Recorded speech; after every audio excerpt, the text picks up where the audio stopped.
आइए आज की बात हम लोग शुरू करते हैं। ये बहुत गंभीर विषय है और भारत की गांव को भारत की आत्मा कहा है महात्मा गांधी ने, और यहाँ तक कहा कि भारत गांव में ही बसता है।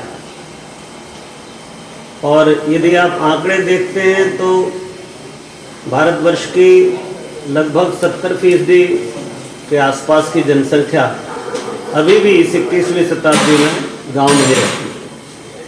तो स्वाभाविक रूप से गांव के विषय में बात करना, गांव का चिंतन करना, ये भारत का चिंतन है। गांव की कोई विकास योजना बनाना, ये भारत की विकास की योजना है। इसलिए परम पूज्य गुरुदेव ने 1986 में, और अगर आपने उनकी वसीयत विरासत पढ़ी हो तो उसमें भी परम पूज्य गुरुदेव लिखते हैं कि हमारा संकल्प है, 5 संकल्प पूज्य गुरुदेव ने लिए थे। उसमें एक संकल्प 5 संकल्पों में था कि 1 लाख यज्ञ करेंगे, 1 लाख कार्यकर्ता का प्रशिक्षण करेंगे, 1 लाख संविधान, 1 लाख वर्ष का संविधान भगवान देश के लिए, समाज के लिए देंगे, 1 लाख सीता अशोक का रोपण करेंगे और 1 लाख गाँव को आदर्श गांव, ग्राम तीर्थ बनाएंगे। आप में से जो पुराने हमारे भाई बैठे हैं उनको स्मरण होगा, बहुत पहले चरण तीर्थों की, चरण पीठ की योजना चली थी और गांव-गांव में छोटे से चबूतरे पर चरण पीठ की स्थापना की जाती थी और वहीं पर ग्राम विकास की संपूर्ण बातें वहीं पर बैठकर ग्राम देवता का मंदिर जैसा बनाकर, चबूतरा बनाकर उस पर काम होता। वो योजना लंबे समय तक चलती रही। विगत दिनों लगभग 10 वर्ष से ये योजना फिर से एक बार बड़े कार्य रूप में परिणत हुई और लगभग 1000 गाँव को हमने अभी, वैसे तो हमने परिवज्जा के क्रम में गांव के संपर्क में लगभग 2 लाख के आसपास गांवों का संपर्क बनाया है, परंतु 1000 उनमें से 1000 गांव को ऐसा चुना जिन्हें आदर्श गांव के रूप में, ग्राम तीर्थ के रूप में विकसित किया जा सकता है। पिछले वर्ष ही हम लोगों ने जब हरिद्वार आपके द्वार बात आई, गंगा को, कुंभ को लेकर के, गंगा जली को लेकर के, देव स्थापना को लेकर के गांव-गांव गए, तब भी लगभग 70,000 गाँव तक हम लोग पिछले वर्ष ही गए थे। हर गांव में 24-24 घरों में देव स्थापना का क्रम, ये क्रम पूरे देश भर में बहुत द्रुत गति से चला और उसके परिणाम भी बहुत अच्छे आए। तो मित्रों, ये जो इतना महत्वपूर्ण विषय है, इस पर हम लोगों का, हमारी दृष्टि साफ होनी चाहिए। कोई आप काम करो, काम करने के पहले उसका अधिष्ठान क्या है, उसका सिद्धांत क्या है, उसकी मूल अवधारणा क्या है, उसके फंडामेंटल्स क्या हैं, अगर ये ना जानेंगे तो आप कुछ का कुछ कर देते हैं। और ये भ्रम अभी ऐसा नहीं है कि हम लोगों के बीच में है, सारी दुनिया में यही भ्रम है। काम शुरू हो जाते हैं, काम की अवधारणा स्पष्ट ही नहीं होती, परिणाम सामने आते हैं कि जो करना चाहते थे उससे कुछ उल्टा ही हो जाता है। मेहनत भी लगती, समय भी लगता है, साधन भी लगते हैं, व्यक्ति भी लगते हैं, परंतु परिणाम कुछ अलग आते हैं। इसलिए गुरुदेव ने जिस कार्य योजना को ग्राम तीर्थ कहा है, उसके संबंध में आपके सामने कुछ बातें रखता हूँ। ये थोड़ा सा समय वाला कॉन्सेप्ट है क्योंकि सारा मिशन के सारे कार्यक्रम इसमें हैं, इसलिए थोड़ा सा समय आपका ज़्यादा लगेगा, पर आप धैर्य रखिएगा। आप अगर इसको समझ लेंगे ठीक से तो आपके काम करने में बड़ी सहूलियत है। तो हमारा मकसद आपको ग्राम विकास पर या आदर्श ग्राम पर प्रवचन नहीं है, वरन आप काम करने जाए तो किन बातों का ध्यान रखें, क्या चीज़ें आपको जानकारी में होना चाहिए, वो इस पर बातें स्पष्ट की जाएँ। मित्रों, पूज्य गुरुदेव ने जब ग्राम तीर्थ की बात कही तो उन्होंने कहा कि लोग कहते हैं हम गांव को गोद ले रहे हैं, तो कोई गांव हमसे बड़ा है, छोटा होगा और हम बड़े होंगे, पर ऐसी स्थिति तो है नहीं। गांव हमसे बड़ा है और हम छोटे से हैं। इसलिए ये कहने की बजाय कि हम गांव गोद में ले रहे हैं, इसके विपरीत ये कि चलो गांव की गोद में। तो पहला तो नाम भी साफ होना चाहिए। आप, हमने गांव गोद ले लिया, ये भी एक अहंकार है। और अभी तो हमारे सांसदों ने, सबने गोद ले रखे, गांव काम कर रहे होंगे, परंतु हम लोग उसके थोड़ा सा इतर सोचते हैं कि हम गांव की गोद में जा रहे हैं सेवा के लिए। और क्या बनाएंगे, तो 7 सूत्री कार्यक्रम आया, संस्कार से युक्त गांव, अच्छे लोग अच्छा गांव। ध्यान रखिएगा, यही सूत्र है, अच्छे लोग अच्छा गांव। फिर व्यसन से मुक्त गांव, व्यसन से बचाइए, सृजन में लगाइए। फिर है स्वच्छ गांव, स्वच्छता में सरस्वती का निवास है, तो स्वच्छ गांव। स्वस्थ गांव, अर्थात मजबूत गांव, हमारा गांव ताकतवर गांव, शिक्षित गांव अर्थात विचारधारा की दृष्टि से, ज्ञान की दृष्टि से समृद्ध गांव, और स्वावलंबी गांव, अपने पैरों पर खड़े होना अर्थात स्वाभिमान, स्वावलंबन से स्वाभिमान का जागरण। गांव के हर आदमी का स्वाभिमान आवश्यक है, चाहे वो कोई भी वर्ग का हो। और सातवां है सहयोग सहकार से भरा पूरा गांव। ये जो गांव की जो अवधारणा है एक बड़े परिवार की, बड़े कुटुंब की, उसमें कैसे समरसता आए, कैसे वो लोग परस्पर मिलकर एक साथ रहें, इस पर चिंतन। तो ये जो दैवी योजना परम पूज्य गुरुदेव ने बनाई, उसके संबंध में आइए हम थोड़ा सा चिंतन करते हैं। यदि आप भारतीय जीवन में, भारतीय शास्त्रों में गांव की बात सोचें तो हमारी पूरी संस्कृति ग्राम्य संस्कृति रही है। हमारे यहाँ जो एक इंद्र का नाम है पुरंदर। पुरंदर का मतलब होता है जो नगरों को खंडित करता है, गांव बनाता है, उसका नाम इंद्र है। पुरंदर नगरों को समाप्त करने वाला, ध्वंस करने वाला।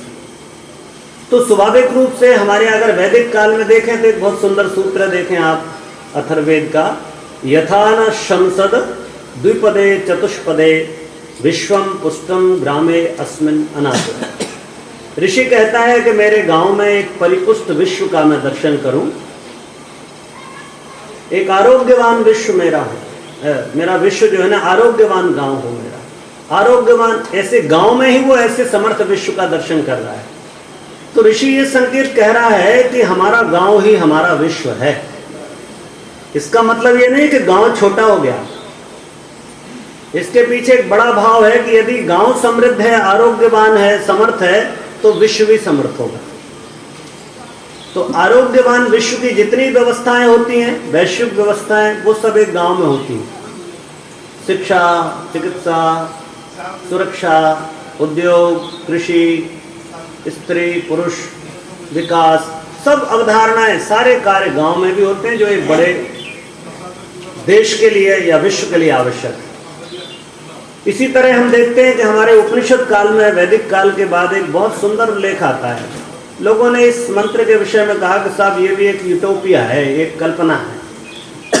पर यदि आप इसको कल्पना भी न मान लें, उन लोगों का दिमाग तो ऐसा ही चलता है जो भारतीय संस्कृति को एक कल्पना मानते हैं, मिथक मानते हैं राम जी को। उनकी बात तो हम उनके कथन पे कोई बहुत प्रतिक्रिया नहीं करते, परंतु हम अगर उपनिषद काल में भी देखें तो हमारे गांव कैसे थे उसकी एक पूरी परिभाषा लिखी है ऋषि ने। नवे स्तेनो जनपदे न कदर्यो न मध्यपः नाना हिताग्निर विद्वान ना स्वैरी स्वैरणी कुतः। वो कहते हैं कि ना मेरे गांव में चोर है, ना कंजूस है, ना शराबी कोई है, ना कोई अनपढ़ है, ना कोई नास्तिक है, पुरुष दुराचारी नहीं है, स्त्रियों की तो कहना ही क्या, स्त्रियों का तो कहना ही क्या। अर्थात इतने शीलवान, चरित्रवान पुरुष और शीलवान स्त्रियां मेरे देश की। अब कोई ऐसा गांव मेरा हो जहां इतने सब गुण हो तो वो स्वर्ग से कम नहीं होता, वो तीर्थ से कम नहीं होता। इसलिए हमारे यहाँ गांव को तीर्थ की संज्ञा दी गई। भारत ही तीर्थ था।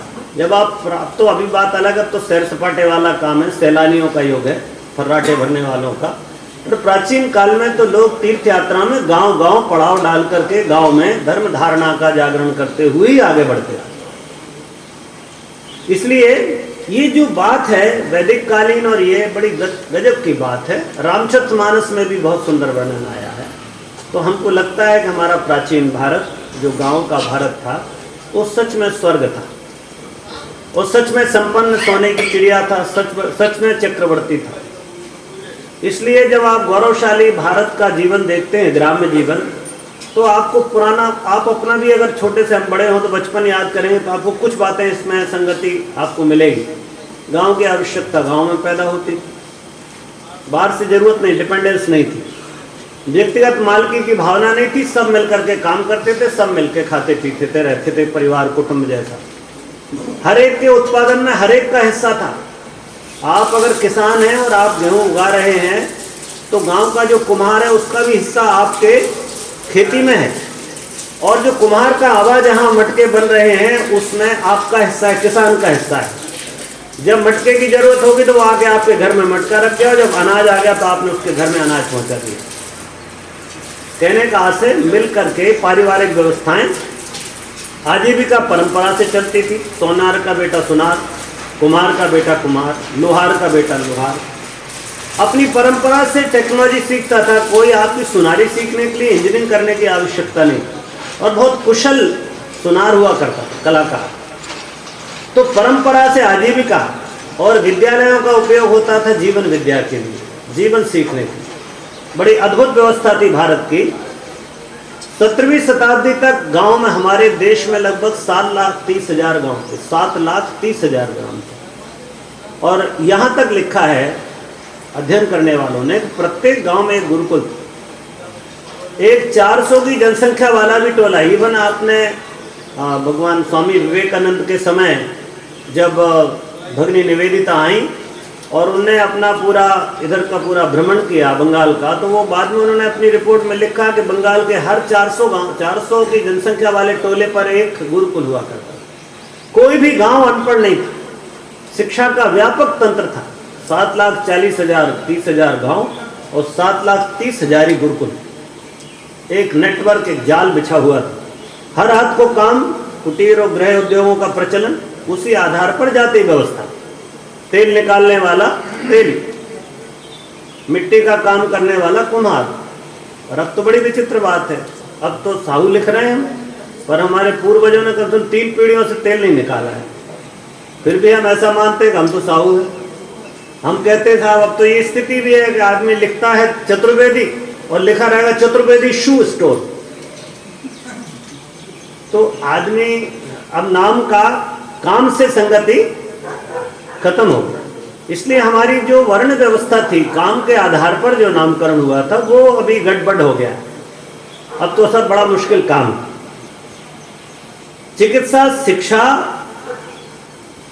और धर्म ये स्थानीय थे। चिकित्सा के लिए राज्य आश्रय नहीं था, चिकित्सा समाज आश्रित थी। शिक्षा समाज आश्रित थी, राज्य आश्रित नहीं थी। गुरुकुल कोई व्यक्ति अपना ऋण उतारने के लिए, ज्ञान का ऋण उतारने के लिए गुरुकुल चलाता था, वो समाज पर एहसान करने के लिए नहीं चलाता। चिकित्सक अपना सेवा का ऋण उतारने के लिए चिकित्सा का कार्य करता था। इनमें व्यापार दूर दूर तक नहीं था। ये बात अलग है कि आज शिक्षा और चिकित्सा और धर्म तीनों बड़े व्यापार हैं, सबसे बड़े। नीति और मर्यादा से सजी हुई हमारी समाज की रचना थी। भारतीय वांग में जितना भी बना, ऋषियों ने जितना तप किया वो अरण्यकों में किया, ग्राम में किया, वनों में किया। इसलिए हमारी संस्कृति को हम दूसरे नाम से ग्राम्य संस्कृति भी कहते हैं, गांव की संस्कृति। गांधी जी ने कहा भारत की आत्मा गांव में रहती है, जो मैंने आपसे कहा।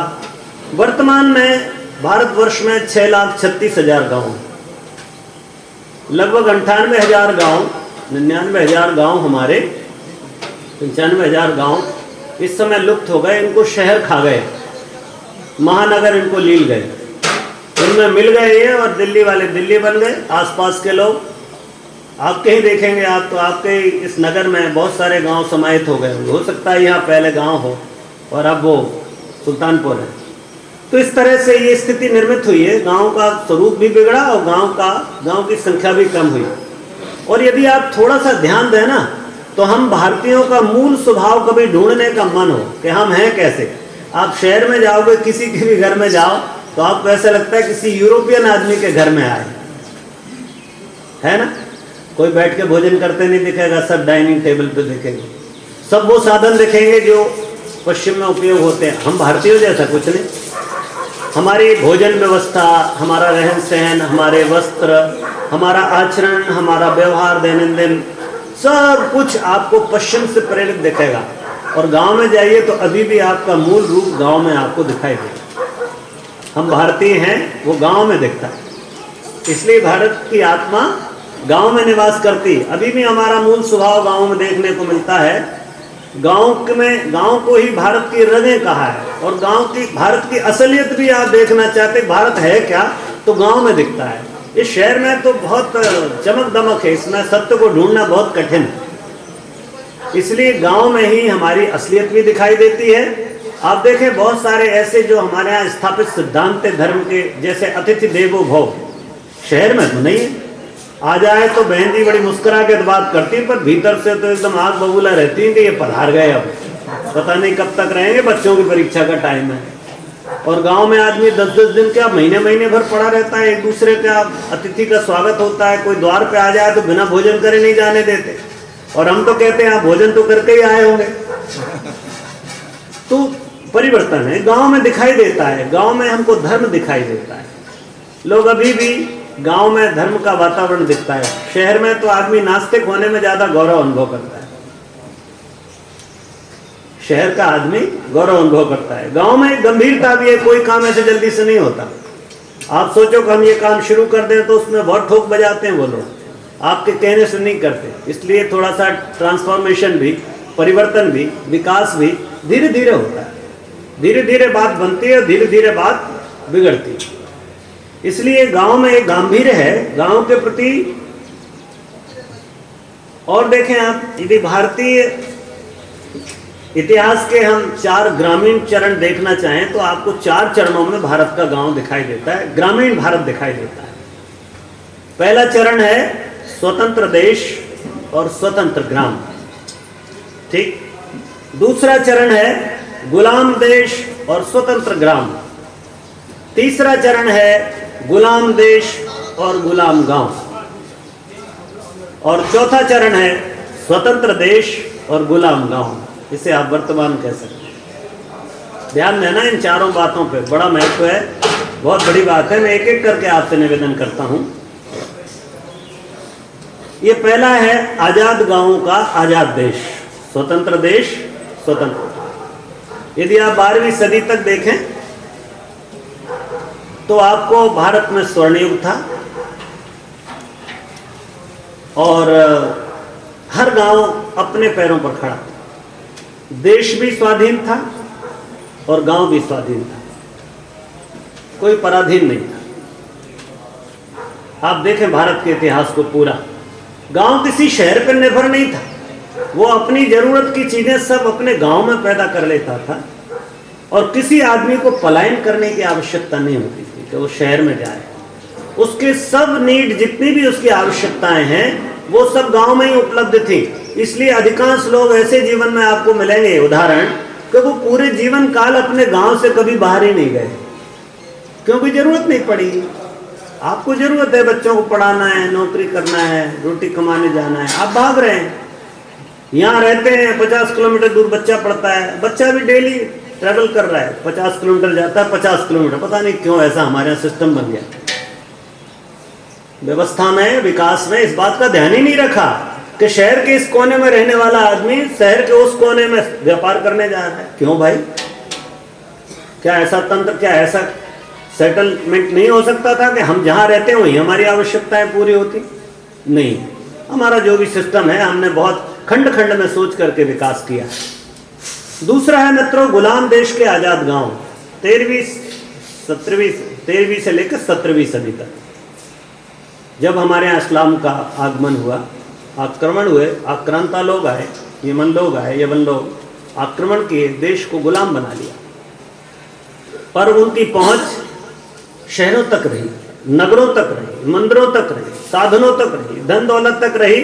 वो किसी अरण्य में, किसी ग्राम में उनका प्रवेश नहीं हुआ। गांव में हमारे ज्यों की त्यों गुरुकुल चलते रहे, गांव में हमारे ज्यों की त्यों व्यवस्थाएं चलती रही।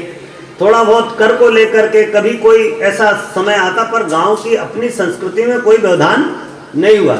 इसलिए हमारे मंदिर लुटे, संपदा हमारी लूट ले गए, पर हमारी संस्कृति नहीं लूटी। हमारी संस्कृति हमारे पास सुरक्षित रही और हम इसको इस तरह से लगभग 700-800 वर्ष तक हम लोग इसको अपनी छाती से चिपकाए रहे, संघर्षों के बाद भी।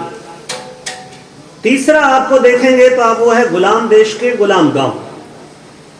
1757 अंग्रेजों का आगमन, 1947 तक आप इन वर्षों में देखोगे तो इनमें ये हुआ कि उन्होंने गांव देश को गुलाम बनाया धीरे धीरे, और उन्होंने अध्ययन किया तो पाया कि भारत की आत्मा तो गांव में रहती है, यहाँ का उद्योग ग्राम में है। इसलिए उन्होंने ऐसे प्रयोग किए कि गांव कंगाल हो जाएं, गांव उजड़ जाएं, गांव का शिक्षा तंत्र खत्म हो जाए। तो आप देखें जरा, अंग्रेजों की पूरी व्यवस्था को देखें, जब शिक्षा की नीति बनी तो, चिकित्सा की नीति बनी तो, वन की नीति बनी तो, खेती की नीति बनी तो, सब में उनने गुलामी ला दी। अब आपका तालाब आपके गांव का आपका नहीं है, उसको कौन मेंटेन कर रहा है? सरकार। वो आवंटित करती है, इसलिए जो आदमी उसको आवंटन में, अलॉटमेंट में लेता है, वो उसमें व्यापार करता है।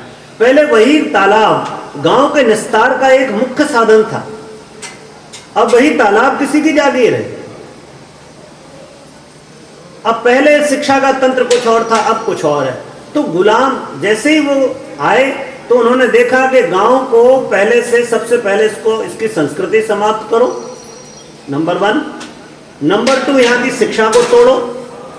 तो गुरुकुलों को अवैध घोषित कर दिया और नया एक सिस्टम वो लेके आए, कॉन्वेंट सिस्टम, जिसे आज तक हम लोग ढो रहे हैं।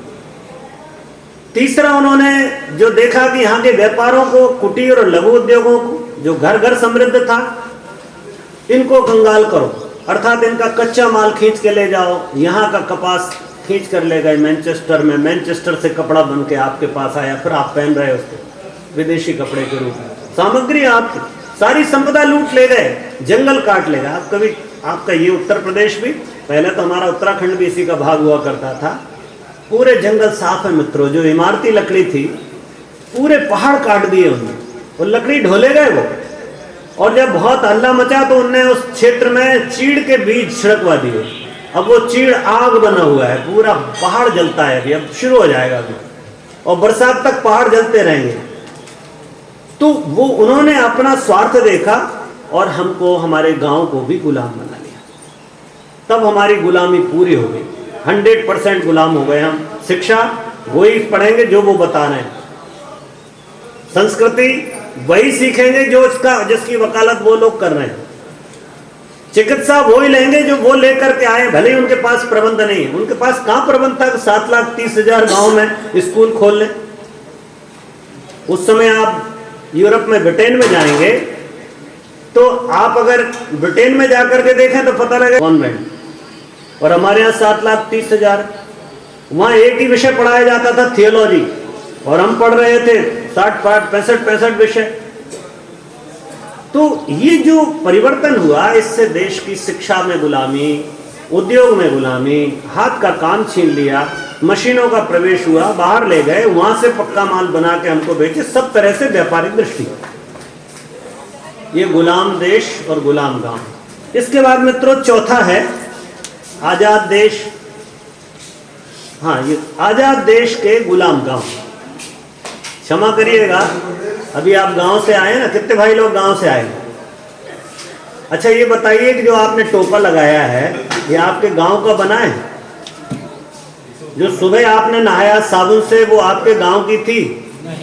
जो तेल लगाया वो आपके गांव का था? जो कपड़ा पहने वो आपके गांव का है? जो आपके जूते पहने आपने वो आपके गांव का है? क्या आपके गांव में ही आपको रोजगार मिलता है? क्या न्याय आपको अपने गांव में प्राप्त होता है? नहीं ना, सब चीज के लिए बाहर निर्भर हैं आप। अब वो चाहे सुल्तानपुर पे निर्भर हो, लखनऊ पे निर्भर हो, दिल्ली पे हो या लंदन पे, क्या फर्क पड़ता है? पुराने जमाने में हमारा न्याय लंदन वाले लोग करते थे, अब दिल्ली वाले कर रहे हैं। क्यों भाई? अंतर सिर्फ इतना हुआ, पहले वो बाल ऐसा पहना हुआ, बाल लगाए हुए बिग टाइप का लगा रहता था और ऑर्डर करता था वो। अब वही बात ये है कि अब ऐसा अपना काला कोट पहन करके, टाई लगा करके, क्या वो लगा के, और वो बैठ करके यहाँ दिल्ली में कर रहा है। लड़ाई आप गांव में करते हो, न्याय दिल्ली में मिलता है। पैदा आप गांव में होते हो, रोजगार सुल्तानपुर में मिलता है। पैदा आप गांव में होते हो, शिक्षा बेंगलोर में पाते हो। हर चीज में परावलंबन है। ये आजाद देश और गुलाम गांव। मैं कहता हूं, आप अपने गांव में रोड बनाया, आपने बनाया? जब भी नेताजी आए तो कटोरा लेकर खड़े हो गए, हुजूर कुछ इमदाद मिल जाए। तो रोड भी सरकार बना रही है दिल्ली वाली, स्कूल भी दिल्ली बनाता है? मंदिर का निर्माण भी दिल्ली कर रहा है, पानी की व्यवस्था दिल्ली का, तो तुम्हारा अपना क्या है भाई? कैसे कह सकते हो कि तुम स्वाधीन गांव में रहते हो, स्वाधीन देश में रहते हो? इसलिए मित्रों, सब चीजें बाहर से हैं, इसलिए बड़ी समस्या है। और समाज इन दोनों बराबर दो टुकड़े में बंटता दिखता है, एक इंडिया और एक भारत। इंडिया हम जैसे लोगों का, सूट बूटेड लोगों का, और भारत इस धोती वाले का, जो हमारे पूर्वजों की परंपरा को आज तक निभा रहा है। एक वो है जो अपनी भाषा बोलने में शर्म अनुभव करता है, भाषण में कहता है क्षमा कीजिए मेरी हिंदी कमजोर है? और अंग्रेजी बोलते टाइम बिल्कुल त्रुटिपूर्ण बोलेगा, फिर भी ये गौरव अनुभव करता है कि मैं सही हूं, है ना? एक आदमी वो जो अपनी भाषा बोलने में शर्म महसूस करता है, और एक आदमी वो है मित्रों जो अपनी भाषा बोल तक नहीं पाता अशिक्षा के कारण। दो टुकड़े दिखाई देते, एक सोचता है क्या क्या खाऊं, क्या क्या पहनूं, और एक सोचता है क्या खाऊं और क्या पहनूं। है ना समस्या? एक तरफ अभाव है, एक तरफ विपुलता है। एक आदमी 4 ब्रेड के पैकेट लेके आता है, 2 ब्रेड खाने की जरूरत एक की है, 2 ब्रेड के पैकेट लाता है। क्यों? उसको लगता है कि मैं अमीर आदमी हूं, 2 पैकेट ले जाऊंगा, एक कुत्ते को डालूंगा, एक खाऊंगा। मॉल में जाता है, एक के साथ 3 और टी शर्ट खरीदता है। क्यों भाई? मैं अमीर आदमी हूं भाई। और एक आदमी बेचारा एक फटी टी शर्ट को भी अफोर्ड नहीं करता है। इसलिए मित्रों, बड़ी गंभीर स्थिति है। जो दलीय तंत्र बना हमारे यहाँ राजनीति का, इसने सर्वनाश किया। गांव में यद्यपि पंचायत राज के अंतर्गत दलों का कोई स्थान नहीं, परंतु फिर भी गांव इस समय दलदल बना हुआ है। 10 दल गांव में, जितने भारतवर्ष में सब दल गांव में मिलेंगे, तो गांव ना हुआ वो दल दल हो गया, विभिन्न दलों का गांव। गंभीर स्थिति है मित्रों। आपसी सौहार्द, रिश्ते, इन पर बहुत नुकसान हुआ है। राजनीति का बोलबाला है। गांव अपनी जरूरतें पूर्ण करने में असमर्थ है, और मालवीय जी का बड़ा संकल्प था, वो नहीं हो पाया। तो ये जो ग्राम की मैंने आपके सामने एक यथार्थ जो स्थिति है वो रखी, इसको जरूर जहन में रखिएगा जब विकास की योजना बनाएं। अब दूसरी बात आती है कि ग्राम विकास की कई, ऐसा नहीं है कि अपन लोग पहली बार कोई यहाँ विमर्श कर रहे हैं, कोई चिंतना चल रही है, ऐसा नहीं। भारत में बहुत चिंतन हुआ है ग्राम पर। हमारे कई तो संत ऐसे, टुकड़ोजी महाराज ग्राम गीता लिखी उन्होंने, महाराष्ट्र। महात्मा गांधी, विनोबा भावे, परम पूज्य गुरुदेव, और भी ना जाने कितने लोग हैं जिनने गांव को लेकर के बहुत संजीदगी से सोचा है, विचार किया है। तो मित्रों, इसमें जो परिकल्पनाएं दिखाई देती, पहली स्वराज की परिकल्पना है। स्वतंत्रता का नारा था, स्वराज हमारा जन्म सिद्ध अधिकार। स्वराज का मतलब क्या होता है? स्वराज के माने हैं अपने देश की व्यवस्था। जैसे जन्म गांव में हुआ, झगड़ा गांव में हुआ, बीमार गांव में पड़े, रोजगार न्याय अपने ही देश में मिले, अपने देश में। ये है स्वराज, हमारा राज, हमारा न्याय करने वाला हमारा ही कोई भारतीय कोई जज होगा, इलाज करने वाला कोई भारतीय डॉक्टर होगा, भले ही वो दिल्ली में बैठा हो या लखनऊ में बैठा हो, पर हमारा। दूसरी व्यवस्था थी ग्राम राज। इसमें बहुत प्रयोग हुए। पंचायती राज आया, सोचा दल विहीन होगा, पर दलदल हो गया, दलगत हो गया। पहले गांव में एक सभा ही नेतृत्व करती थी, अब दल दल अलग अलग हो गए, गांव गांव बट गए। सर्वसम्मति के स्थान पर हमने बहुमत से काम लेना शुरू कर दिया। आप देखो कितना बड़ा परिवर्तन है, एक बड़ा वैचारिक, बहुत ही सैद्धांतिक, मनोवैज्ञानिक चेंज हुआ भारत में। पहले सर्वसम्मत व्यवस्था थी, सब लोग मिलके एक निर्णय। क्या मंत्र पढ़ते हो आप? संभो मनांसि जानताम, सम गच्छध्वम संवदध्वम, संभो मनांसि जानताम, देवा भागम यथा पूर्वे संजानना उपासते। ये आदर्श था भारत का कि सर्वसम्मत व्यवस्था थी, सब मिलके सोचते थे, सब मिलके चलते थे, सब मिलके काम करते थे। और अब आप काम चलाते हो सर्वसम्मति से। 3/4 होना चाहिए, 50% से ज्यादा हो तो काम करने योग्य, नहीं तो ना करने योग्य। हो गई ना व्यवस्था, मन के भेद हो गए, सम गच्छध्वम नहीं बचा। इसलिए स्थिति धीरे धीरे बदल रही है। अब समस्याओं के समाधान ग्राम स्तर पर होने लगे। ठीक है। साधनों की निर्भरता यथावत, सरकार का मुंह ताको, खैरात के लिए अनुदान के लिए कटोरा फैलाओ। यद्यपि हम किसमें जी रहे हैं, ग्राम राज में, पर फिर भी ग्राम राज कौन बना रहा है, दिल्ली बना रही है। इसलिए स्वयंपूर्ण गांव का अभाव है। और तीसरी व्यवस्था है मित्रों, ये आदर्श व्यवस्था है जिसे हमारे शास्त्रों ने राम राज्य के रूप में परिभाषित किया है। अब यहां एक बिल्कुल कह सकता हूं सैद्धांतिक चेंज हो गया। चेंज ये है कि जब गांव में झगड़ा होगा तो ही निर्णय की बात बाहर जाएगी, ठीक है ना।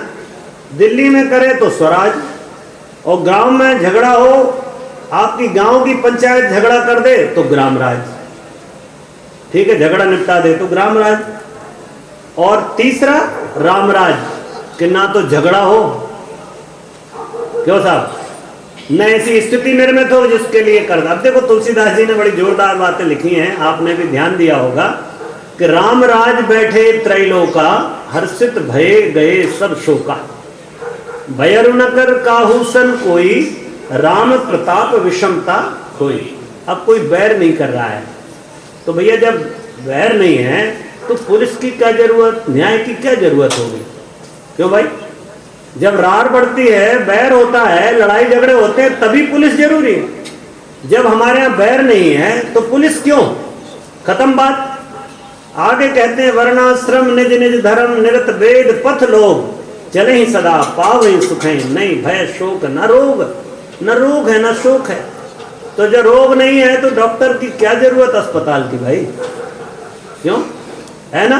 दैहिक दैविक भौतिक तापा, राम राज्य नहीं काहू व्यापा। कोई ताप ही नहीं है, डॉक्टर की जरूरत नहीं भाई साहब। सब नर करहीं परस्पर प्रीति, चलहीं सुधर्म निरत श्रुत नीति।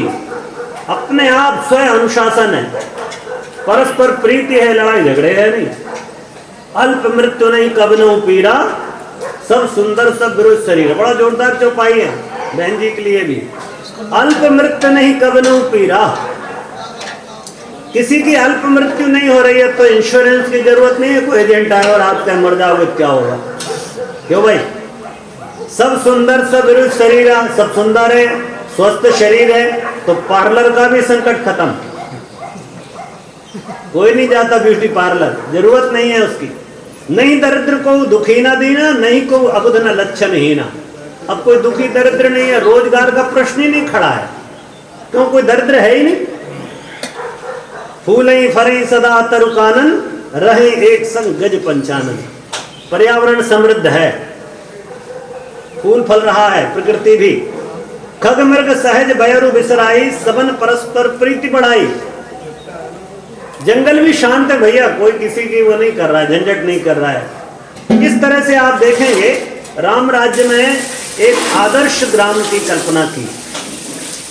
क्या ऐसा संभव है कि गांव में लड़ाई ना हो, हमने ऐसे गांव देखे। क्या ऐसा संभव है कि गांव में कोई बेरोजगार ना हो, हमने ऐसे गांव देखे। गांव में कोई चोर ना हो, मैं आज भी ऐसे गांव को जानता हूं कि जहां ताले नहीं लगते, कोई बाहर जाता है तो कुंडी लगा जाता है। मेरा एक मित्र वहाँ मास्टर था, मैं उससे मिलने जाता तो पता लगा वो घर गया हुआ है। कब गया है, बोले 1 महीने हो गए। उसके घर में ऐसी कुंडी लटकी हुई थी, बस ताला लगा, ताला नहीं लगा। तो मैंने तो भैया इसका ताला, कहते साहब यहाँ ताला कोई नहीं लगाता, क्यों लगाएगा ताला। तो मैंने कहा भाई सांप को लिए कुंडी क्यों लगी, कहते साहब कुत्ते ना घुस जाए इसलिए। ऐसे गाँव नर्मदा जी के तट। तो आज भी ये संभव है, कोई बीमार ना पड़े, कोई बहुत मजबूरी बात है तो अलग है, पर सामान्य रूप से अगर आरोग्य स्थापित हो जाए ग्राम में, ऐसी ग्राम में जीवन व्यवस्था बन जाए तो भारत सच में वही एक तीर्थ कहलाएगा और कोई नहीं। इसलिए गुरुदेव ने जो मूल तत्व बताए, संस्कार से युक्त, व्यसन से मुक्त, स्वच्छ, स्वस्थ, स्वावलंबी, सुशिक्षित और सहयोग सहकार से भरा पूरा गांव और उन्नत पर्यावरण है। ये इतने सूत्र निकलकर रामचरितमानस में से आते हैं। ये 7 सूत्र रामचरितमानस के संदेश हैं कि ये ऐसा गांव होना चाहिए। ये 7 सूत्र उसी चौपाइयों से निर्धारित हैं, समझिए आप। तो इस तरह से कुछ आधारभूत तत्व हैं जिन पर अपन बहुत अभी मैं बात नहीं करूंगा, पर आप कैसे कर सकते हैं मित्रों, हम आध्यात्मिक संगठन है, हम लोग पंचकोशों की बहुत बात करते हैं, तो आप ये समझ लेना, यत पिंडे तत् ब्रह्मांडे, जो इस शरीर के लिए सिद्धांत है वही सिद्धांत इस प्रकृति विराट ब्रह्मांड के लिए भी। इसमें कोई अंतर नहीं होता, कोई व्यवधान नहीं है, कोई परिवर्तन नहीं है। बाहर चंद्रमा, अगर चंद्रमा में ज्वार है, आदमी के मस्तिष्क में ज्वार आता है। सूर्य पर अगर कोई प्रक्रिया हो रही है, उसका प्रभाव धरती पर होगा, है ना। आपने देखा होगा पूर्णिमा के दिन आत्महत्याएं होती। चंद्रमा मनसो जाता है, मन का स्वामी है, मन से उत्पन्न, मन चंद्रमा से मन उत्पन्न हुआ है, या मन भगवान के मन से चंद्रमा बना है। तो चंद्रमा और मन परस्पर, मनुष्य दोनों मिले हुए।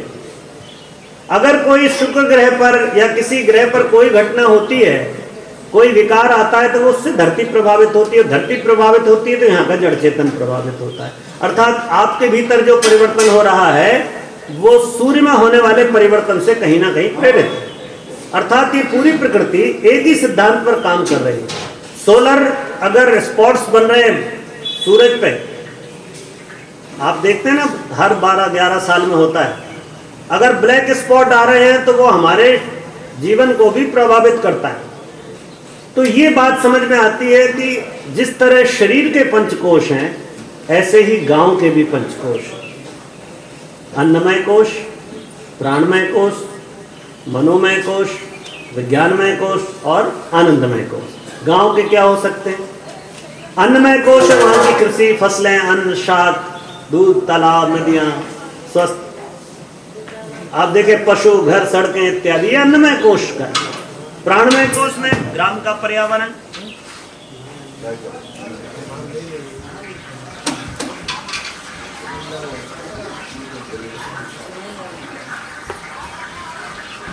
गांव का पर्यावरण, शिक्षा और विद्या, ये सब चीजें हमारा विज्ञानमय कोश बनाता है।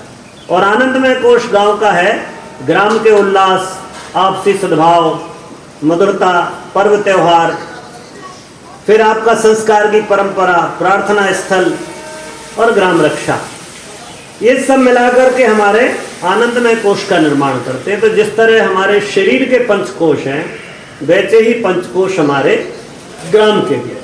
तो गांव के पंच, जैसा अपने शरीर पंचकोश जागरण की प्रार्थना से कुंडली जागरण का क्रम होता है, ऐसे ही जब हम किसी गांव की कुंडली जगाना चाहते हैं तो इन पंचकोशों को विकसित करना होगा। ये 5 क्षेत्रों को विकसित करना होगा। गुरुदेव ने इन्हीं के विकास के लिए सबसे पहले मूल अवधारणाएं प्रस्तुत की कि ग्राम विकास की मूल अवधारणा क्या होगी। पहला था, विकास का मूल आधार परिष्कृत आध्यात्मिक श्रेष्ठ व्यक्तित्व, अर्थात अच्छे लोग और अच्छा गांव। बुरे लोग मिलकर के अच्छा गांव नहीं बना सकते। इसलिए गुरुदेव कहते हैं अच्छे लोग, अच्छा गांव, ये जरूरी है। दूसरा देखते हैं, समयदान, अंशदान या मुट्ठी फंड जिसे कहते हैं, धर्मघट आधारित विकास का स्वावलंबी मॉडल तंत्र, अपनी पूंजी, अपना श्रम और अपना विकास, अपना गांव, ये दूसरा सूत्र है। गांव गांव में ग्राम घट की स्थापना करना, उसमें से पैसा जो आए उससे अपने गांव की श्रमदान और उसके माध्यम से गांव के विकास की योजना बनाना। बोलिए परम पूज्य सद्गुरुदेव की।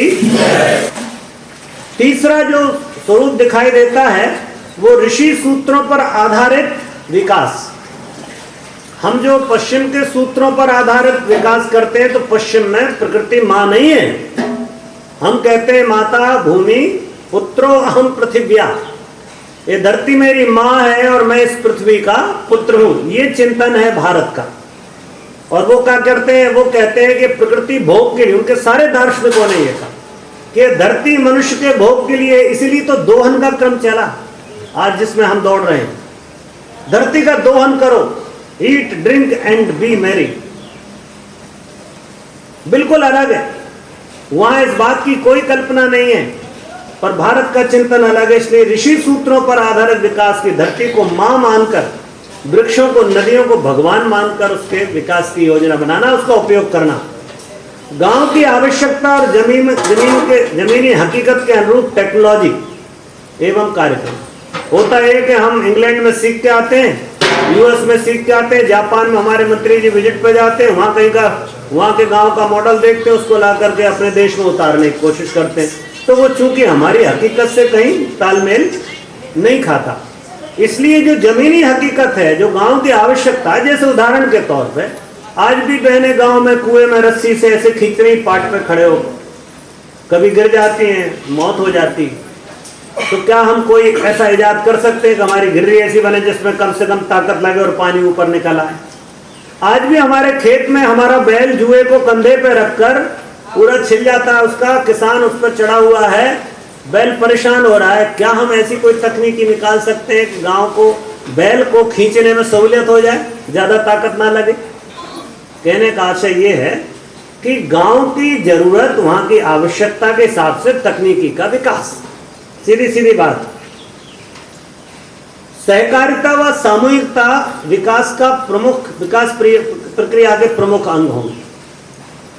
सहकारिता और सामूहिकता, मिलजुल कर काम करने की प्रवृत्ति, सब मिलकर काम करेंगे। गांव की स्वच्छता की जिम्मेदारी है, सब मिलकर उठाएंगे। गांव में शिक्षा की जरूरत है, सब मिलकर करेंगे।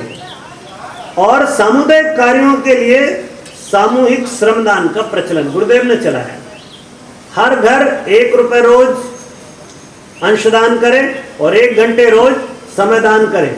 अब अगर 400 घर का गांव है तो 400 रुपए प्रतिदिन आएगा, या 1 मुट्ठी है तो 400 मुट्ठी अन्न और 400 घंटे का समयदान। अब आप कल्पना करो, 400 घंटे का समयदान 8 से डिवाइड कर दो, कितने वर्किंग डेज होंगे, इतने मजदूरी के दिन, इतना समय आप काहे में जिसमें भी लगाओगे आपका गांव स्वर्ग बन जाएगा। 2 ही चीजों, समयदान और अंशदान। इसके बाद है समग्र और टिकाऊ विकास, प्रकृति, व्यक्ति एवं समाज का समन्वित और संतुलित विकास। इसी अवधारणा और इसकी पहल करना। ध्यान रहे, समग्र और टिकाऊ, तत्काल लाभ ले लेना जैसे फर्टिलाइजर है, वो समग्र भी नहीं है और टिकाऊ भी नहीं है, वो बिकाऊ है और तात्कालिक समाधान है ना। और वहीं आपका वर्मी कंपोस्ट, आपकी जैविक कृषि, आपकी गौ आधारित कृषि, आपकी प्राकृतिक खेती, आपकी ऋषि खेती, अगर इसको लेंगे तो टिकाऊ और जमीनी है। तो ये सारी चीजें सोचना। और जो बहुत महत्व की बात है वो है शिक्षण का तंत्र, लोगों को जागृत करना है, लोक जीवन को प्रशिक्षित करना है। लोक शिक्षण का काम, सबसे पहला काम होता है किसी का भी, किसी अभियान में, उसका स्वरूप क्या होगा? वो सरकारी नहीं, धर्म तंत्र से लोक शिक्षण। आप प्रज्ञा पुराण की कथा में पोपट के हनुमान जी यहाँ से कूदे और वहां से निकल गए और पूंछ उनकी कितने फीट लंबी थी, इसका कैलकुलेशन करने की बजाय लोगों को आप ये बताइए कि हनुमान जी की पूंछ से क्या क्या काम हो सकते हैं।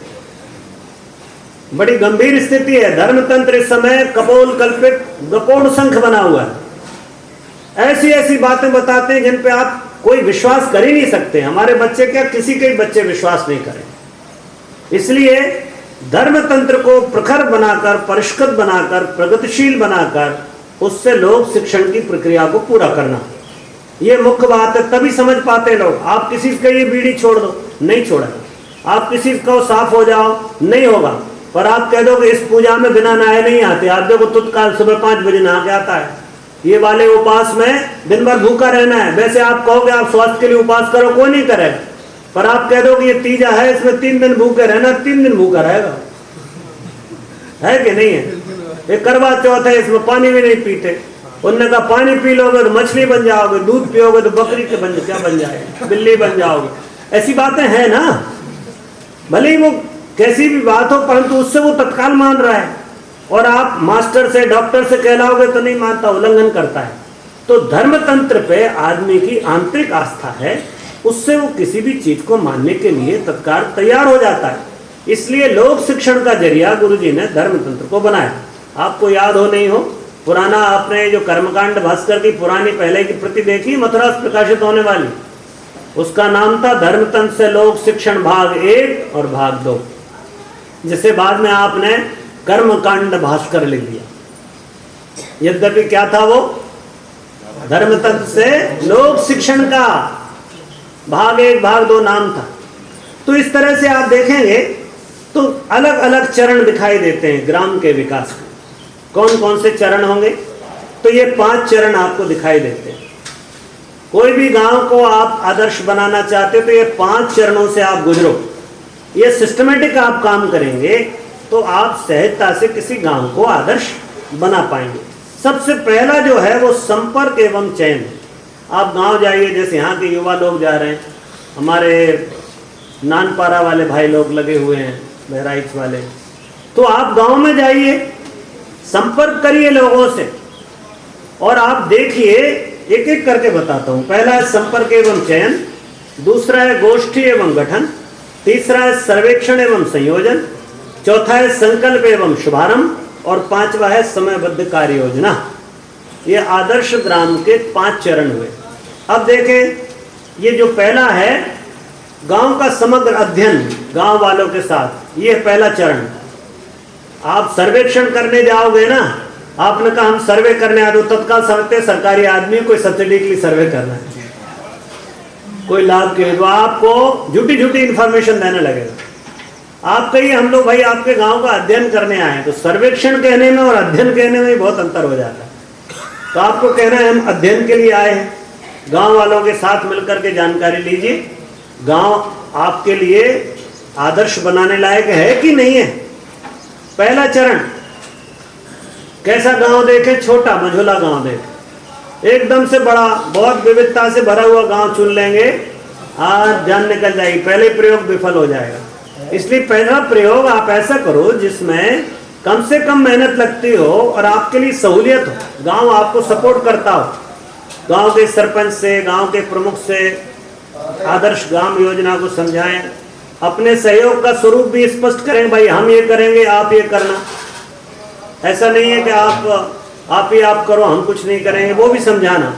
पूर्व से जो कार्यरत ग्राम मंडल है, झंडा समिति है, रामायण समिति है, युवा मंडल है, ग्राम सुरक्षा समिति होती है, इनसे संपर्क करना। तो ये संपर्क और अध्ययन का क्रम पहला। संभावना युक्त भावनाशील व्यक्तियों को चिन्हित कर लेना उसी में, यदि हमारे योग्य लगता है तो। ग्राम गोष्ठी की तिथि और समय निर्धारित कर लेना, अपनी संपूर्ण कार्य योजना, उस गांव में क्या क्या जरूरत है उसको लिपिबद्ध कर लेना और सर्वेक्षण का अपना फॉर्म अपने स्तर पर तैयार कर लेना, जो बात में आपको अगले चरण के लिए उपयोगी होगा। दूसरा चरण है गोष्ठी और गठन। अब आप संघ शक्ति दुर्गा शक्ति है मित्रों, अकेला काम करोगे तो मामला गड़बड़, मिलके काम करेंगे तो दुर्गा शक्ति आती।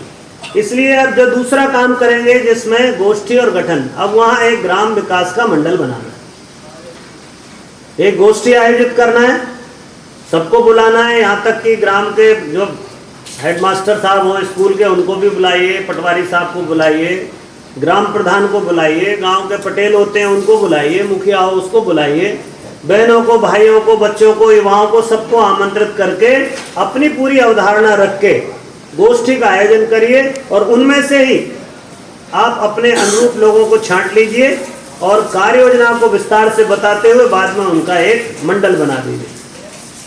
तो इस तरह से उनका एक केंद्रीय ग्राम तीर्थ मंडल या समिति का गठन कर दें, या प्रज्ञा मंडल, महिला मंडल, संस्कृति मंडल, युवा मंडलों का गठन कर लें जो उस जिम्मेदारी को निभाएं।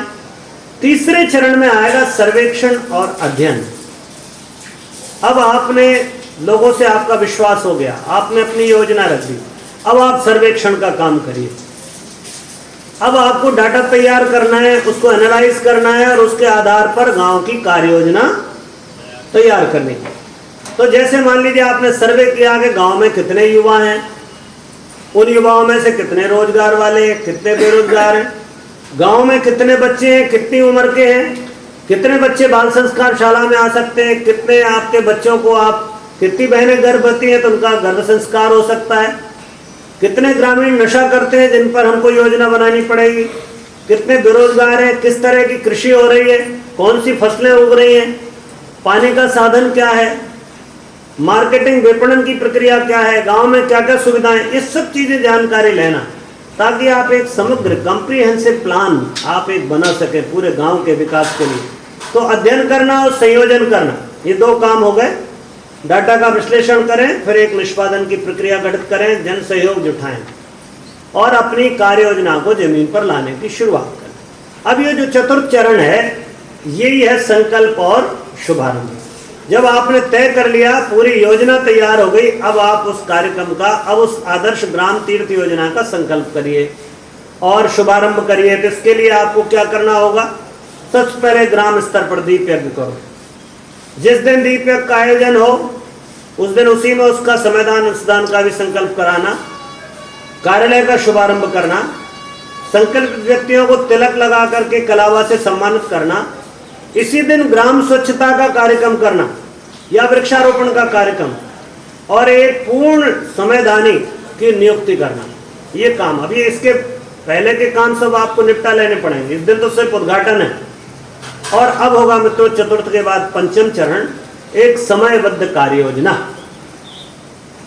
आंदोलनवार जो करणीय बिंदु है उन पर आइए विचार करते हैं। तो ये 7 ही बात है, पर 7 बातों में कौन से में क्या करना है ये समझ लें। देखें आप, पहला है संस्कार युक्त गांव।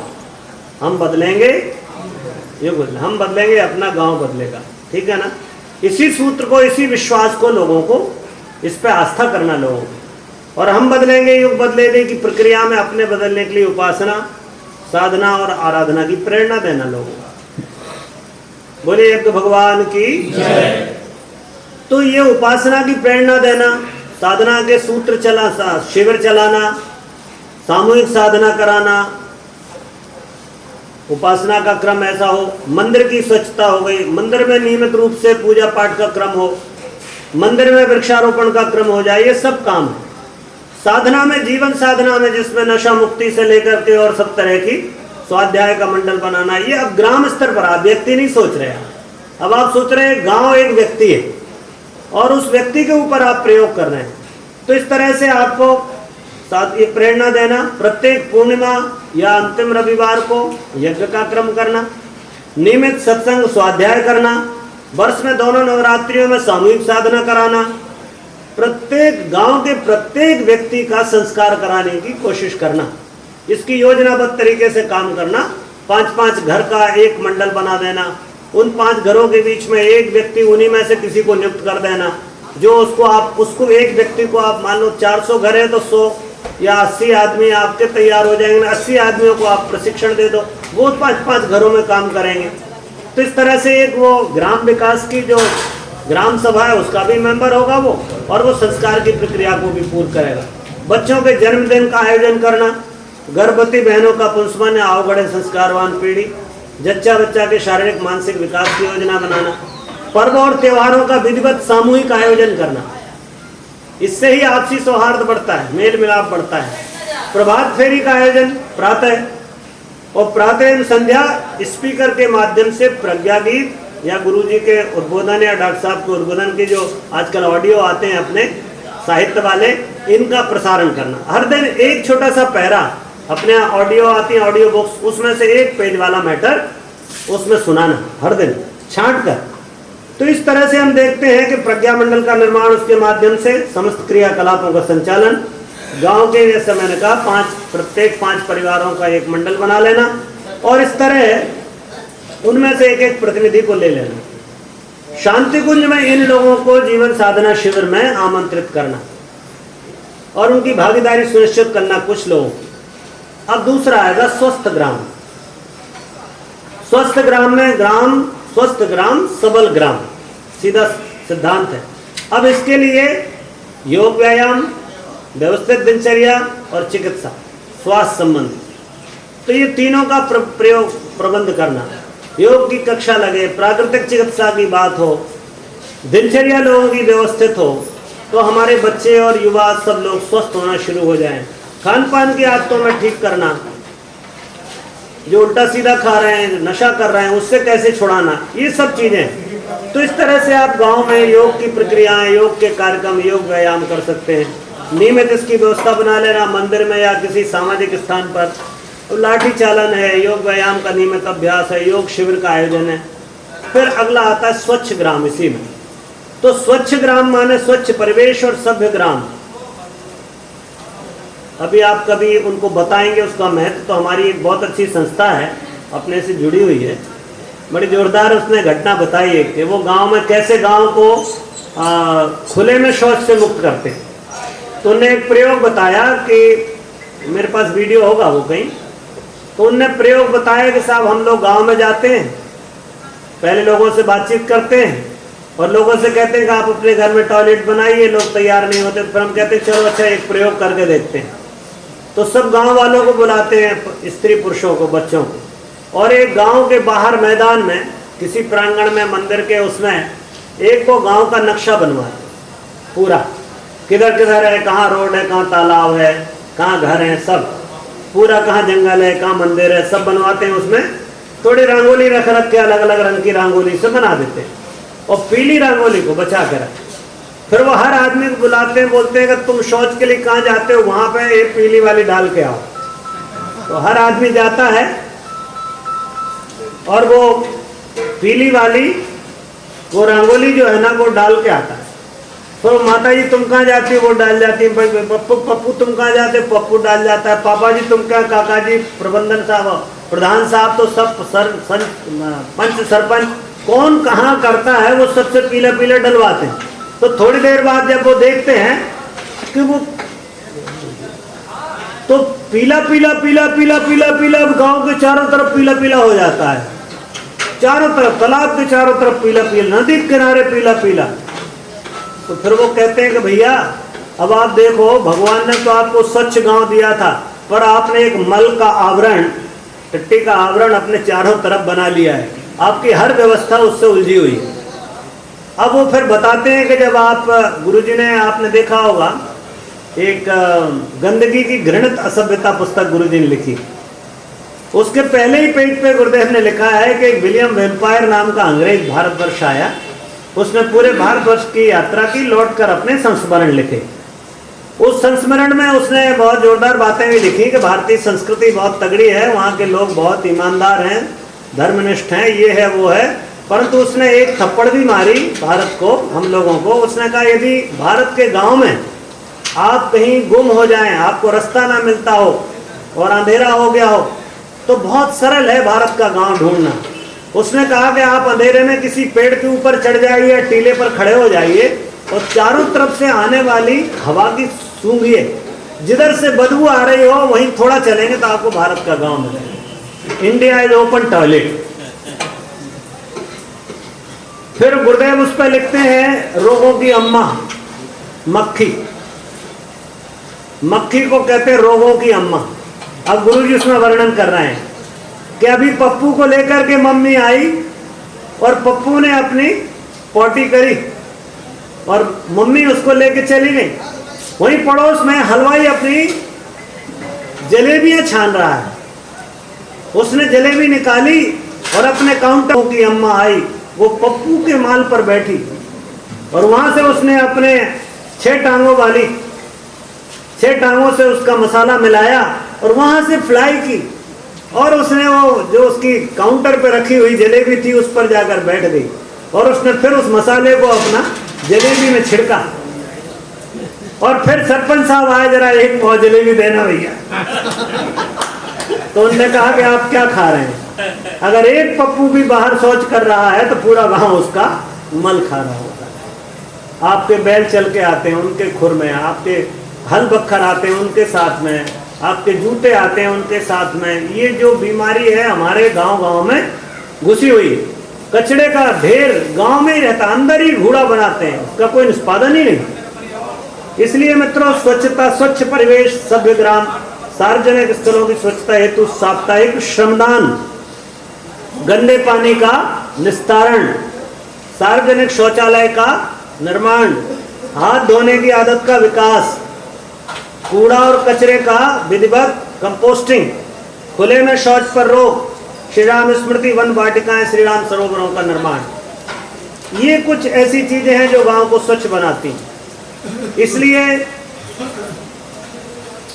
ये कुछ काम थे स्वच्छता के। इसके बाद हम देखते हैं सुशिक्षित गांव, शिक्षा से श्रेष्ठ व्यक्तित्व, मूल मंत्र है शिक्षा से श्रेष्ठ व्यक्तित्व। वो कैसे बनेगा, तो शिक्षा और विद्या का समन्वय करना होगा। गांव में आपने देखा होगा शिक्षा का तंत्र है, पर विद्या की कोई जानकारी नहीं। नाम विद्यालय, पर वहाँ विद्या से कोई लेना देना नहीं। एक्चुअली उनको नाम रखना चाहिए अविद्यालय, और हमारे यहाँ परंपरा में उसको विद्यालय कहते हैं। बच्चों को संस्कार शाला का संचालन हो, गांव के प्रत्येक बच्चे की भागीदारी सुनिश्चित करना स्कूल में, ये शिक्षा की बात है। ट्यूटोरियल कक्षाएं चलाना, और हमने देखा है कि गांव में अगर मास्टर साहब छुट्टी चले जाएं, हमने गांव में हम गए तो देखा परीक्षा का टाइम आ रहा था, तो हमने भाई स्कूल में भी संपर्क किया, तो स्कूल में पता लगा कि जो पप्पू माट साहब हैं, उन्होंने कहा हमारे पप्पू माट साहब की शादी है साहब। कब है भैया? तो उनका साहब अभी है, इसलिए वो छुट्टी पे हैं। क्या पढ़ाते हैं? बोले गणित पढ़ाते हैं। 1 महीने से माट साहब शादी करने गए हुए। अब बच्चे जो गांव के हैं वो माट साहब, पप्पू माट साहब के तो नहीं है, बच्चे तो हमारे हैं ना। माट साहब की शादी हो रही है, अब फेल हमारे बच्चे हो रहे हैं, है ना समस्या। पर उसी गांव में जब हमने पता लगाया तो कम से कम 5 बच्चे ऐसे थे जो बीएससी पास थे, जो मैथ्स जानते थे। वो चाहते तो 1-1 घंटे का समय हर दिन देते, तो हर दिन बच्चों की क्लास लग जाती, या ट्यूटोरियल चला करके बच्चों का कोर्स कंप्लीट कराते। परंतु हम गांव के प्रति अपनी जिम्मेदारी, मेरा गांव मेरा देश, कहाँ समझते? हम तो बस जूते पहनकर और चटर चटर करते गलियों में घूमते हुए अपना टाइम पास करते।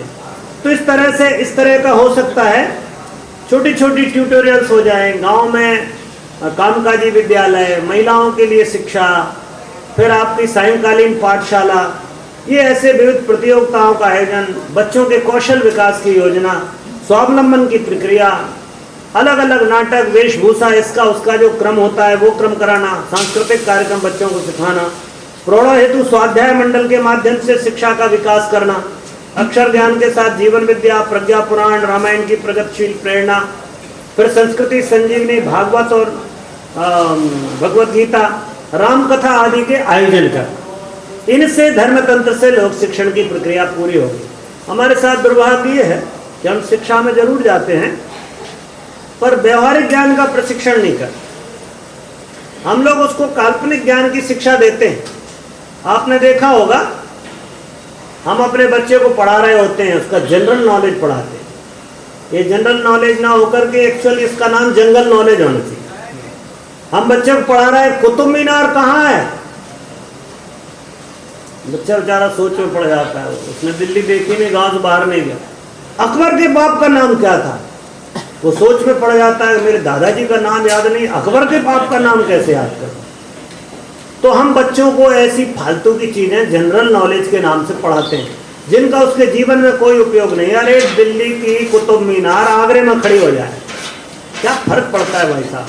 अकबर के बाप का नाम रामचंद्र जी हो, क्या फर्क पड़ता है, हमारे दादाजी का नाम हमको याद होना चाहिए। 2 पीढ़ी से ऊपर नहीं जा पाते हम, तो हमको अपनी तो परंपरागत पीढ़ियों के नाम याद नहीं है। दुनिया जहान की फलानी पलासी की लड़ाई कब हुई थी, अरे तुम तो ये याद रखो कि हमारे घर में कब मम्मी पापा के बीच लड़ाई ना हो, है ना समस्या। तो हम उसको क्या सिखा रहे हैं, पता नहीं क्या क्या बताते हैं। हम उसको इतना ज्ञान देते हैं, खाने का ज्ञान देना है तो खाने का ज्ञान दे रहे हैं, और उसके साथ में चने रखे, सिर्फ डेली चावल बनाता है, नमक और मिर्ची खा लेता है। आप ज्ञान देते रहिए, कुछ नहीं होगा। जरूरत थी व्यवहारिक ज्ञान की, जो जरूरत की, जिसे बुनियादी शिक्षा महात्मा जी ने कहा था, बुनियादी शिक्षा। गुरुदेव कहते थे बुनियादी शिक्षा होनी चाहिए। गुरुदेव ने बचपन में ही 1933-34 में, आप आश्चर्य करोगे, बुनता घर खोल लिया। मैंने न्यूज़ पढ़ी, मैं जो सैनिक समाचार पत्र के जिनके मालिक थे उनके घर गया, उनके यहाँ मैंने देखा पूरे सैनिक समाचार पत्र गुरुजी के जमाने रखे हुए। हमने बहुत सड़े हुए पे बहुत धीरे धीरे पलट के देखा, उसमें एक जगह न्यूज़ मिली, श्री राम मत्त ने बुनता घर खोला। आप सोचिए उस समय वो कितनी व्यवहारिक शिक्षा की बात कर रहे थे, पशुओं की चिकित्सा कैसे उसकी बात कर रहे थे, वो कैसे छुआछूत खत्म हो इस पर काम कर रहे थे, गंदगी गांव की कैसे खत्म हो इस पर काम कर रहे थे, जो दैनंदिन हमारी प्राथमिक चिकित्सा है इसका प्रशिक्षण कर रहे थे। आप कल्पना तो करो उस समय जब वो बिल्कुल छोटे किशोरावस्था में तब। तो इस तरह से हमको इन चीजों पर ध्यान देना चाहिए, बजाय हम ये हाइपोथेटिकल एजुकेशन है जो जंगल नॉलेज है उसकी बजाय उसको विधिवत व्यवहारिक ज्ञान की आवश्यकता है कि बैंक में कौन सी योजना है, विकासखंड में हमारे लाभ की क्या बात है, कौन सा बीज कब बोया जाता है, कितना उत्पादन होता है, कितना खाद लगेगा, कितनी दवाई डलेगी, कब फसल काटने का समय है, बाजार कहाँ उपलब्ध है, जो टमाटर ज़्यादा पैदा हो गए इसका केचप कैसे बना सकता है, जो आलू सड़ रहे हैं इनके चिप्स में कैसे परिवर्तन कर सकते, ये जो ऐसी बुनियादी शिक्षा थी वो नहीं पता। हाथ धो करके भोजन करना चाहिए, दांत कैसे साफ करना चाहिए, आंखों का मैल कैसे निकालें, बालों को कब धोएं, कपड़े कैसे साफ रखें, घर परिवार की व्यवस्था, ओढ़ने बिछाने के बिस्तरों का क्या प्रबंध होना चाहिए, ये जानकारी नहीं बताते हम उसको पता नहीं कौन से लोक की जानकारी दे रहे हैं। वो मृत्यु लोक पर रह रहा है धरती पर, और हम उसको मंगल ग्रह की परिभाषाएं समझाते हैं, वहाँ पानी है। अरे उसको ये बताओ भैया तुम्हारे पानी का क्या हाल है, यहाँ का पानी पीने योग्य नहीं हो, मंगल ग्रह पे चंद्रमा हम पानी ढूंढ रहे हैं, हम उस पर योजना बता रहे हैं, उसको पढ़ा रहे हैं कि मंगल पे पानी है और कैसे पानी होता है इसकी जानकारी दे रहे हैं, चंद्रमा पानी कैसे पाया जाएगा। तो ये कुछ बातें थी। दूसरा है, अगला है स्वावलंबी गांव, स्वावलंबन से स्वाभिमान। बहुत ही मौलिक सूत्र है ग्राम विकास के, मैं आपसे कहता हूँ गुरुदेव ने क्रांतिकारी बातें लिखी। स्वावलंबन से स्वाभिमान, कृषि से संबद्ध व्यवसाय के रूप में गौपालन को प्रोत्साहन, गौ माता की प्रतिष्ठा, गौ आधारित कृषि, ऋषि कृषि जिसे हम कहते हैं, इसका पुनर्जीवन, गौवंश आधारित कृषि और स्वावलंबन की प्रक्रिया को लोगों को समझाना, गाय के पालन के दृष्टिकोण में मूलभूत परिवर्तन करना, दूध के लिए नहीं गौमूत्र और गोबर के लिए पालिए, ऊर्जा के लिए पालिए, गौपालन दूध के लिए नहीं वरन संस्कृति परिरक्षण के लिए, देसी गाय के पालन को महत्व देना, नस्ल सुधार व चारा विकास की योजना बनाना। चारा गांव में हमने इस समय बर्बाद कर दी। आपके उत्तर प्रदेश में सेक्रेट ग्रोव हुआ करते, देवी देवताओं के नाम से कुछ जमीनें छोड़ी जाती थी, वो सब अति। ये 4 तरह के काम हम गांव में कुटीर और लघु उद्योग के रूप में, इनका प्रशिक्षण शांतिकुंज में हो रहा है। आपने देखा होगा 200 तरह के प्रशिक्षण उत्पादों को हम बनाना सिखाते हैं। तो ये एक बड़ी प्रक्रिया है, इसको करना।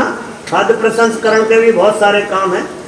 और अगला है व्यसन कुरीति उन्मूलन, नशे से मुक्ति, व्यसन से बचाएं और सृजन में। इसके हमने प्रयोग किए। एक गांव को हमने करीब 2 साल में नशा मुक्त किया, एक शर्त पर कि जो नशा छोड़ेगा वो ये कहेगा कि 1 साल तक मैं नशा कर ही रहा हूँ।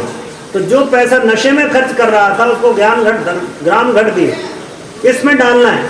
10 रुपए रोज का गुटखा खा रहा था, 10 रुपए रोज डालो 1 साल। आप आश्चर्य करेंगे, एक ही साल में 4.5 लाख रुपए इकट्ठे हुए। एक गांव, छोटा सा गांव था, 100 घर का। उसके बाद हमने वहाँ योजना चलाई कि सब श्रमदान करेंगे, तो गांव का श्रम वो 4.5 लाख रुपए। हमने सरकार से संपर्क किया और जनपद से संपर्क किया, जिला पंचायत से, उसने कहा 4.5 लाख हम देंगे। पब्लिक पार्टिसिपेशन में 9 लाख रुपए इकट्ठा हो गए। 4 किलोमीटर लंबी सड़क उन लोगों ने श्रमदान से बनाई और बाद में उनने पानी की सप्लाई भी गांव वालों ने अपनी तरह से बनाई। तो संभव है इस चीज को करने से। इसलिए व्यसन मुक्ति कार्यक्रम चलाना, सामूहिक संकल्प करना, जागृत करना, फिल्म दिखाना, प्रदर्शनी दिखाना, पुस्तकें बांटना, पर्चे बांटना, बीच बीच में रैलियां निकालना, विद्यालयों को व्यसन मुक्त गुरुकुल बनाना, अंधविश्वासों, बलि प्रथा, झाड़ फूंक, टोना टोटका से मुक्ति, खर्चीली शादियों से मुक्ति, ये सारे काम। तो व्यसन मुक्त ग्राम इस तरह से हम लोग बना सकते हैं। ये प्रयोग हुए हैं, ऐसा कोई नई बात नहीं। और जो अंतिम और बहुत महत्व का है वो सहयोग सहकार से भरा पूरा गांव। यही गांव की वो समरसता है जिसे गांव की आत्मा कह सकते हो। पूरा गांव एक कुटुंब बन जाए, बिन सहकार नहीं उद्धार। इसलिए सहयोग की प्रक्रिया आप देखें क्या क्या कर सकते हैं आप। सामूहिक श्रमदान हो सकता है, सहकारिता, जात पात, ऊंच नीच के भेद को समाप्त करना, लोगों को संगठित करना, सामुदायिक कार्यों के लिए प्रेरित करना, आपसी लड़ाई झगड़े समाप्त करने का प्रयास करना। इस तरह से आप देखते हैं दलगत राजनीति का समापन, पर्व त्योहारों का सामूहिक आयोजन, सामूहिक विवाहों का आयोजन। इस तरह से आप गांव की सामाजिक समरसता को ठीक कर सकते हैं। मित्रों, जात पात में कोई बुराई नहीं है, बुराई है जात पातगत ऊंच नीच में। मैं ऊंचे कुल का हूं। विवेकानंद ने लिखा है कि सबसे ज्यादा बड़ा पाप कौन सा है? महापाप अपने को ऊंचे कुल का, अपने को ज्ञानवान महसूस करना। इसलिए समता त्रिसमता का जो गुरुदेव ने स्वरूप दिया है उसको करना, ये कुछ ऐसे काम थे। और मित्रों, यही पूरी अवधारणा थी। आजकल एक बड़ा प्रयोग और शांति कुंज कर रहा है श्रीराम आरण्यकों का। ये बड़े जहाँ ज़मीनें हैं, 5 एकड़ 10 एकड़ जहाँ ज़मीन है, वहाँ आरण्यकों का विकास करना। गुरुदेव ने जब अखंड ज्योति के 1979 के अखंड ज्योति, मई की अखंड ज्योति में गुरुदेव ने जब ये आलेख प्रकाशित किया कि हम लोग एक बड़ी योजना शक्तिपीठों के निर्माण के लिए करा रहे हैं, तो गुरुदेव ने लिखा था कि अभी हम जन संकुलों में शक्तिपीठों का, मंदिरों का निर्माण कर रहे हैं, देवालयों का निर्माण कर रहे हैं।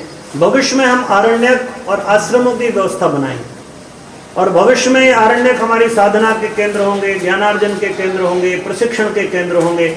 इसलिए अभी वो प्रक्रिया प्रारंभ है। लगभग 24 स्थानों पर एक क्रम चल रहा है। अभी एक नया प्रोजेक्ट हम लोगों ने लॉन्च किया था, और उसमें ये कुछ ऐसी चीज़ें थी। कामधेनु सेवा संरक्षण शोध संस्थान का युग निर्माण विद्यालय, जहाँ बच्चों को शिक्षा का प्रबंध हो गुरुकुल व्यवस्था में। ग्रामोद्योग केंद्र स्वावलंबन आधारित। आदर्श ग्राम तीर्थ विकास केंद्र वहाँ बने जिससे लोगों को गाइडेंस दिया जा सके। माता भगवती बनवासी वात्सल्य केंद्र, जिसमें गरीब बच्चों के लिए हॉस्टल की फैसिलिटी अवेलेबल हो।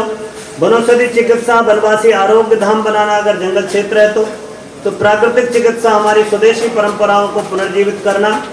फिर फलदार औषधि एवं पर्यावरण महत्व के पौधों की रोपणी, माता भगवती की वाटिका और साधना केंद्र। ये ऐसे प्रकल्प बना करके और भी हो सकते हैं क्षेत्र के हिसाब से, पर ये प्रकल्पों के साथ में अपना ये क्रम बन रहा है। हमने कई उद्घाटन सदे डॉक्टर साहब ने 2-3 स्थान का तो उद्घाटन कर चुके हैं। इसमें ये सारे काम हो रहे हैं। चारा विकास, जैविक उर्वरक, बायोगैस संयंत्र, स्वदेशी गौ नस्ल, ये सब कुछ इस तरह युग निर्माण विद्यालय में भी इस तरह के काम सिखाने का क्रम है, जहाँ प्रशिक्षण का आयोजन होगा। ये उसका स्वरूप है। अगला ग्रामोद्योग केंद्र में ये जितनी मैंने आपको बात बताई स्वावलंबन की उन चीज़ों का क्रम। फिर आदर्श ग्राम तीर्थ में ये सारे ग्राम तीर्थ के विकास के संबंधित। और माता भगवती वात्सल केंद्र में वनवासी छात्रावास, बाल संस्कारशाला केंद्र ये स्थापित करना।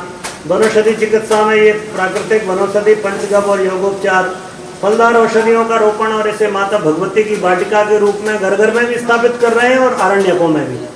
तो ऐसी अपने छोटी छोटी नर्सरी बनाना। साधना देवस्थान, यज्ञशाला, कुटीर साधना के लिए पिरामिड की व्यवस्थाएं देखो ये बने हुए हैं, अपने कई जगह के उद्घाटन हुए हैं। इस तरह से मित्रों पूरी एक ग्राम तीर्थ की अवधारणा हमारे सामने प्रकट होती है। कुछ आदर्श गांव है, देखें आप। ये मध्य प्रदेश का एक गांव है, इसका नाम है बघुआर। ये बघुआर गांव है नरसिंहपुर जिले का। आप देखते हैं जो पहला चित्र दिखाई दे रहा है वो गांव का वो आपका सामुदायिक केंद्र, जिसमें आपकी शादी ब्याह हो रहे हैं, सब चीज़ की व्यवस्था वहाँ बनी हुई। ये जो दिखाई दे रहा है ये विद्यालय का परिसर जो दिख रहा है आप, पंचायत की बाउंड्री वॉल दिख रही है। देखो कितना हरा भरा है, और हर वॉल पर कोई ना कोई संदेश लिखा है। नीचे आप देखते हैं तो ये विद्यालय है, जहाँ पर राधा कृष्णन जी का फोटो दिख रहा है आपको। एकदम छोटा सा प्राइमरी स्कूल है, परंतु गजब का, देखते से आपकी तबीयत खुश हो जाए। और इधर आप देख रहे हैं पानी की साधन नहीं है, तो पानी का ये धोबी घाट है, नल के साथ में, हैंडपंप के साथ। उसमें एक में साबुन घुली हुई है, एक में पानी है, वहाँ से धो करके इसमें साबुन पानी के साथ से धोने का क्रम। और पूरे गांव का जो पानी है वो निस्तार, कहीं आपको ओपन एक भी नाली नहीं मिलेगी। अंडरग्राउंड नालियाँ हैं, वहाँ से पानी इकट्ठा होकर के सेटलिंग टैंक में जाता है, वहाँ से शुद्ध होकर के दूसरे टैंक में, तीसरे टैंक से फिर वो सिंचाई में चला जाता है, पूरे गाँव का पानी। और पूरी तरह जैविक कृषि पर आधारित गाँव है। ये देखें, ये कि अपना गाँव है, अपने पाटीदंड करके है, राजकोट जिले का गांव है ये पाटीदंड। एक चंदू काका है जिनने गुरुजी की 3200 पुस्तकों को सहेज के रखा है, उनने अपने गांव को आदर्श बनाया है। ये पूरा गांव एक कलर से पुता हुआ है, पूरे गांव की दीवारें एक रंग की। ये जो सामने आपको दरवाजा दिखाई दे रहा है वो पंचायत भवन है और गांव का एंट्रेंस है। यहाँ पर पूरे गांव में माइक लगे हुए हैं। कोई भी मान लीजिए सब्जी वाला आया तो इसके आगे ही चौपाल है, चौपाल में खड़ा हो जाएगा, यहाँ से अनाउंसमेंट होगा सब्जी वाला आ गया है, आप सब्जी ले जाएं। गांव वाले आएंगे सब्जी, कोई मीटिंग हो रही है तो वहीं से अनाउंसमेंट हो रहा है। सुबह से गायत्री मंत्र बज रहा है, हर घर में संदेश प्रसारित हो रहा है। और प्रत्येक घर में बहनें कोई ना कोई स्वावलंबन। यहाँ गाय पालन का और टमाटर उत्पादन का बहुत बड़ा काम है। यहाँ का स्कूल में प्राइमरी देखा, एकदम कंप्यूटराइज्ड, बहुत ही आधुनिकतम स्कूल था, शानदार। यहाँ की बालवाड़ी आंगनवाड़ी बहुत ही शानदार, यहाँ अपनी बाल संस्कारशाला चल रही है। तो इस तरह से ये कुछ गांव ऐसे हैं जिनको हम लोग देखते हैं। आइए हम भी अपने गांव को आदर्श बना करके देखें। मित्रों, मैंने आपका काफ़ी समय लिया, पर यह विषय बहुत गंभीर है। हम अगर भारत को जीवंत और जागृत बनाना चाहते हैं तो हमको गांव को जीवंत और जागृत बनाना होगा। स्मार्ट सिटी से भारत की आत्मा जीवित नहीं रह सकती, हमको स्मार्ट विलेज बनाने, इस पर बड़ा काम शांतिकुंज कर रहा है। और सरकार के साथ ही मिलकर हम लोगों ने अपने सुझाव गवर्नमेंट ऑफ इंडिया को, जब वो आदर्श गांव की योजना बन रही थी तब भी दिए थे। 5-7 बैठक में हम लोग भी गए, हमने अपना स्वरूप भी रखा।